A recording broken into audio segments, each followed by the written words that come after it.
Assalamualaikum warahmatullahi wabarakatuh. Ya, di sini saya akan menjelaskan mengenai materi dasar perlindungan tanaman, mengenai pengendalian hama dan bagaimana cara menanganinya. Lihat di slide selanjutnya. Ya, di sini ada hama kutu putih atau abut-abutan. Bagaimana cara menangani hama putih? Di sini adalah tanaman dari buah kelengkeng.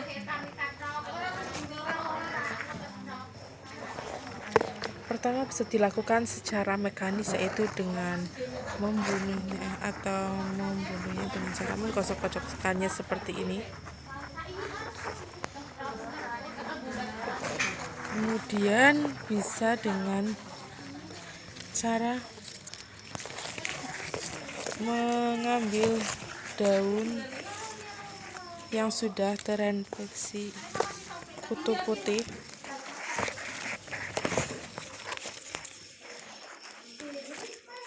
dengan cara mencabutnya.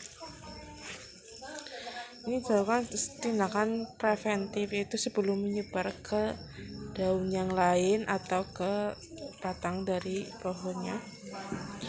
Kita potong,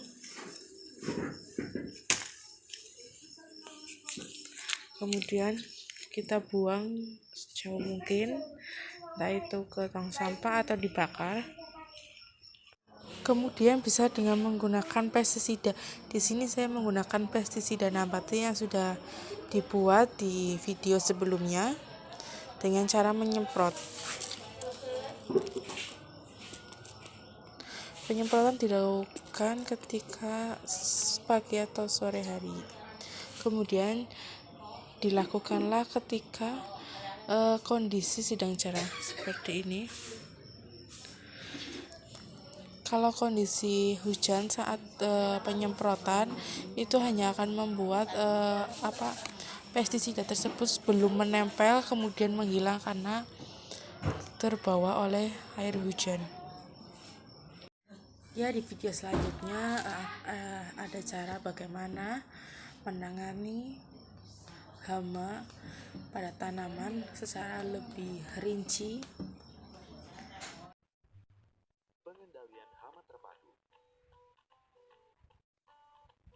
Pemantauan tanaman secara rutin perlu dilakukan untuk melihat adanya hama atau penyakit, serta bisa dilakukan tindakan preventif maupun kuratif.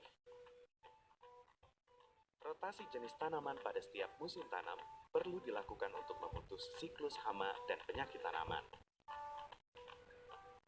Secara menyeluruh, tindakan preventif dapat dilakukan dengan modifikasi lingkungan, perlakuan benih, perlakuan tanah, perangkap organisme pengganggu tanaman.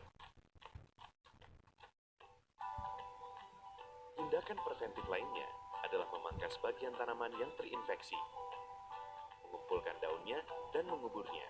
Selain itu, penggunaan perangkap dan musuh alami juga masuk ke dalam tindakan pencegahan atau preventif. Sedangkan tindakan kuratif dilakukan dengan penyemprotan pestisida. Penggunaan pestisida harus dengan 6 prinsip, yaitu tepat sasaran, tepat mutu, tepat jenis, tepat dosis, tepat waktu, dan tepat cara. Jenis pestisida yang digunakan juga harus sesuai dengan jenis organisme pengganggu tanaman yang menyerang. Penggiliran penggunaan pestisida juga penting untuk dilakukan untuk menghindari kekebalan organisme pengganggu tanaman pada jenis pestisida tertentu.